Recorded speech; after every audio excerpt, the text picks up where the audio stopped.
Hey everybody, another night, another movie, and I just got done watching 2003's Terminator 3, Rise of the Machines, starring Arnold Schwarzenegger, Nick Stahl, Kristanna Loken and Claire Danes. This one I've seen about half a dozen times before. It's one of those movies that gets a lot of flack, and you know what, in the grand scheme of the Terminator kind of franchise, it is definitely not the best. And as somebody who just watched 1 and 2 back to back, this feels a lot weaker. It's one of those ones that you kind of have to watch on its own, because the problem is it really kind of, it covers a lot of the same ground as number 2. You have, basically, it's like 10 years after the last movie.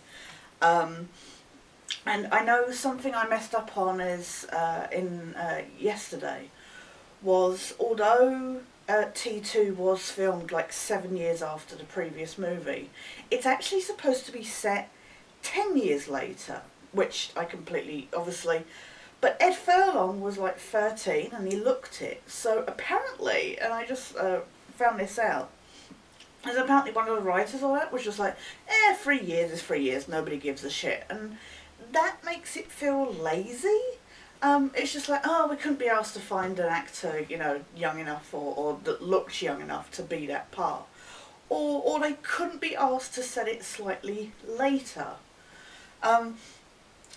But this is supposed to, so technically John in the last movie was supposed to be 10.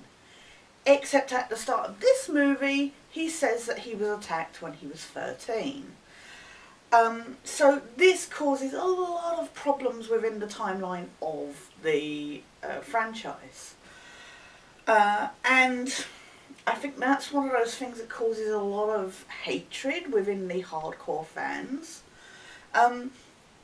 But yeah, John is supposed to be like 20 now, or 25. I guess if he's saying he was 13 then it is stated time after time that this is 10 years later. So, I guess he is supposed to be, 23.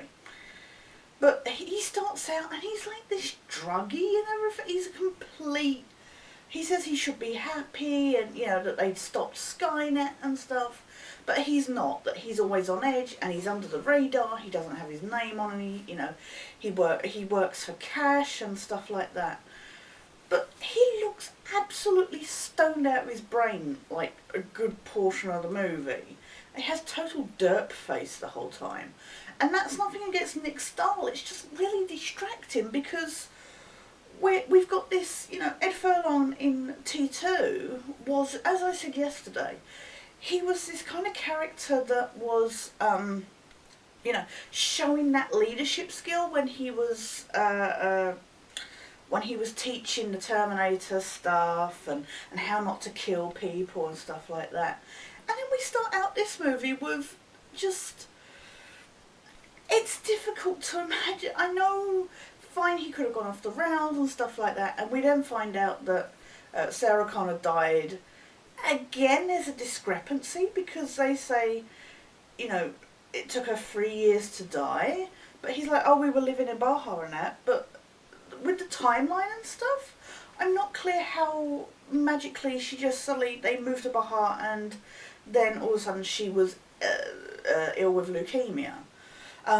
I know behind the scenes Linda Hamilton did not want to go back. She was not remotely interested. That apparently she felt the script was soulless and stuff. And I can understand in a way that as the franchise went on that they would want John to be the main focus of the stories anyway.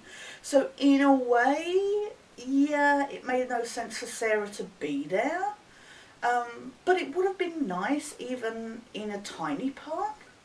And it's annoying later because Claire Danes, who plays Catherine Brewster, who we find out later is supposed to be John's wife in the future, She's like badass because her dad is in the army and stuff. She shoots a gun and stuff, and John's like, "Oh, you remind me of my mother," and it's just like, "Oh my god!" And that is the problem with this movie. It is very, very self-aware of its history and stuff. I mean, it pays homage to itself. I mean, it's nice to see Earl Bowen turn up again in a very small part as Dr. Silberman. And this whole thing with the bloody, I don't get the whole thing with, you have the Terminator, Arnie's one, turn up again in the same position and stuff like that. And I don't get why, they then have him turn up at like a cocktail bar, essentially ripping off when he turns up at the bar in the previous movie. Ignore the dog. But he turns up. Now, I don't get the constant thing with the whole, the sunglasses, I mean, I do it because I have a reason. I don't get why the Terminator feels this need to constantly wear sunglasses. And they put on these very, because he's at a ladies' night with some very gay guys stripping, he puts on these very Elton John-ish sunglasses just as a visual gag, and then he takes them off and crushes them. And I'm like, this sets up the tone of the movie. It's not that it's a comedy movie, but it has a lot more light-hearted moments than the previous two. And the previous two had the odd thing here and there, but like I say, this one is a lot more self-aware in that it's making these kind of light-hearted jokes, and it's really distracting. Now, I realise I've gone this long through the review without actually telling the story, but like I say, it is essentially the second movie, except, there's not as much, we had so much more kind of, in a minute amount, but we had a lot more to do with the whole, Cyberdyne and Skynet storyline, and that is a part of this. But a big chunk of this is the whole TX, played by Kristanna Loken, essentially being like the T-1000 in that it's liquid metal and can do pretty much the same stuff, but is slightly more upgraded. But it is nowhere near as awesome as Robert Patrick. This is nothing against Kristanna Loken because she does an amazing job for what she's given. But there's you just can't beat Robert Patrick in that role. So basically the TX comes back to kill, seeing that previous attempts have failed to kill John Connor and stuff like that. It's like, right, so they send a TX back to kill off all of John's lieutenants and stuff in the Resistance, including his wife. So, Catherine in the future, the T-850, played by Arnie, which is a slight upgrade for the T-800 he was in the previous one. He's sent back by Catherine because it turns out he infiltrated the group, killed John, and then he was reprogrammed and Catherine sent him back to make sure essentially that you find out the twist at the end is that they get sent to the nuclear blast bunker so that they survive Judgment Day. And you know what? Something that these this series has constantly quoted is Kyle's line from the first movie that, you know, the future is not set in stone, that there is no fate but what we write for ourselves. And yet all we keep saying is actually, it doesn't matter what you do, you can't change the future. And I know I touched on that yesterday about the Twilight Zone episode, but basically there is no hope in it. There is no real good ending, if you know what I mean. Because you know that no matter what they try, and it makes it kind of all pointless. Because if stuff doesn't happen, then that doesn't happen, then doesn't happen. You get into this whole time travelling freaking craziness. And as I said with Sarah yesterday, I get why John would be like slightly off his nut in this one, but it doesn't set us up for this strong character in the same way that the second one did. But yeah, that is the main core of this story, is just the TX chasing John and Catherine and Terminator kind of stopping her. So it feels very much like the second one. And, you know, like I say, we've not got Linda Hamilton, we've not got James Cameron writing or directing, we've... John Mosdale, is directing, and the only thing I know him from other than this was U-571, the submarine movie, which actually I liked a lot more than it's given credit for. But I have only seen that like once several years ago, so I can't comment on that one again until I get to it on in my collection, wherever it is. Actually, I think we've got it on the next shelf. But it's not that he does a bad job here. There is so much more CGI in this, and it is so much more obvious.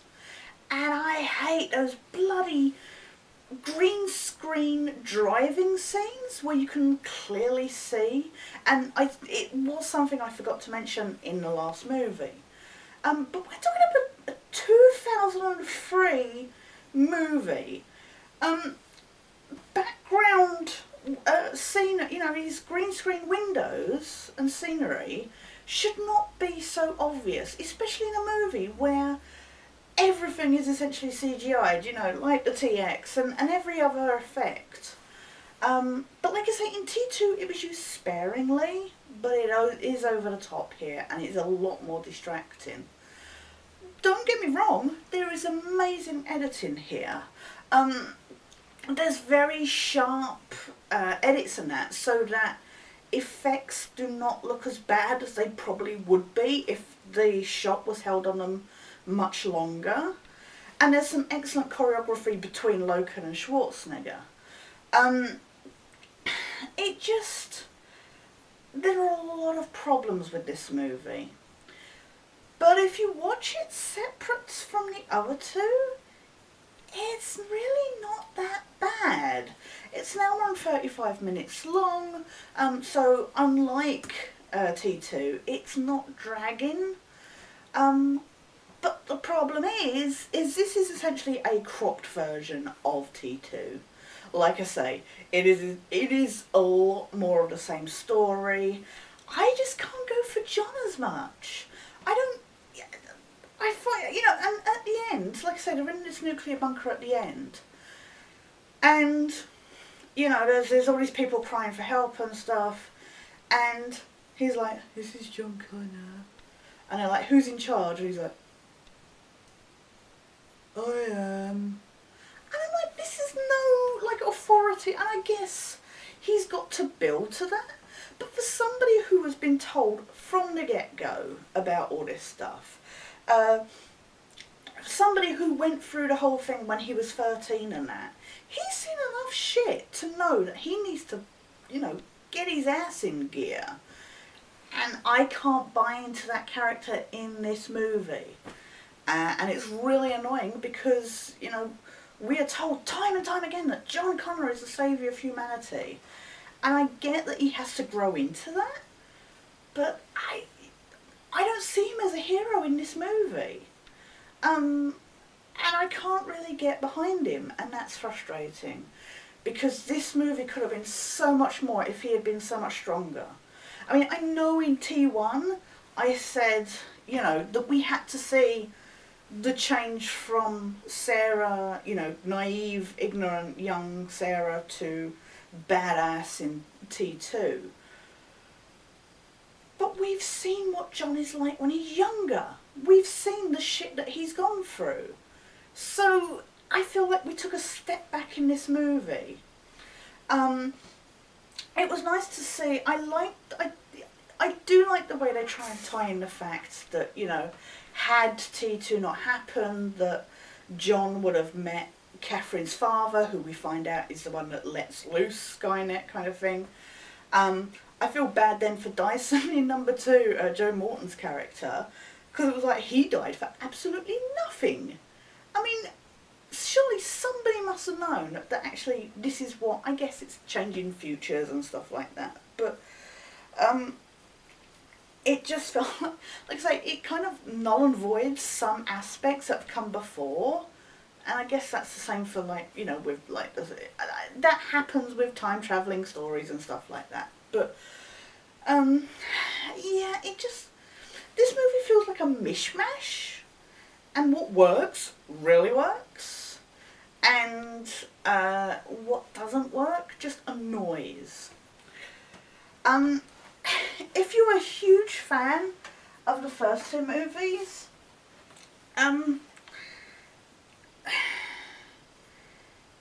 if you haven't seen it recently, if you haven't seen the others recently, then this on its own is an enjoyable action movie. It is. Like I say, excellent acting, excellent editing and stuff like that. And like I say, some of the effects are really good. A lot of the, again, what this franchise has always done is really good car chases. And there's an excellent scene with this big, like, crane truck thing that is quite exhilarating. If you take it on its own credit, it's a good movie. You can't hold it to the other 2 though, because that will just ruin your experience. You have to take it as its own movie.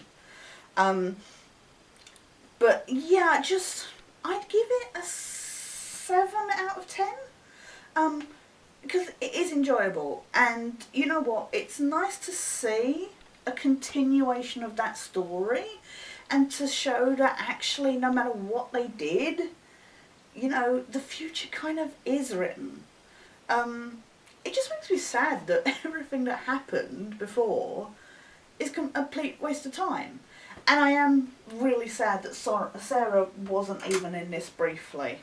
I completely understand Linda Hamilton's reasons. And I can understand, you know, thinking of the script, I can understand why she could see nothing in it. But yeah, no, it's, if you want to kill some time, as I say, 95 minutes long, you know, it's a good action flick to kill, you know, popcorn flick. You know, if you're sat there with the other half or something like that, then it's just, it's like Michael Bay film. It's like you just watch it for the explosions and the actions and stuff, and maybe in a way to relive that nostalgia of the first 2 movies. But yeah, no, give it a try. People don't give this the try that it deserves. So, please do give it a try at least. Even if just once. But like I say, don't expect anything to add much more to it. But yeah, that was tonight's movie. Terminator 3, Rise of the Machines. I'm going to be back tomorrow with Terminator Salvation, which I don't actually have on DVD. I have on Blu-ray. And I wasn't going to do this. I wanted to do my very small Blu-ray collection after I'd done all these DVDs. But seeing as we're doing these Terminator movies, it seems logical to do a review of that. And I haven't seen it yet. So it would be a good opportunity for me to finally see that movie and judge it in context with watching these three first. So I'll be back with that tomorrow. But for now, when I can get my sunglasses on.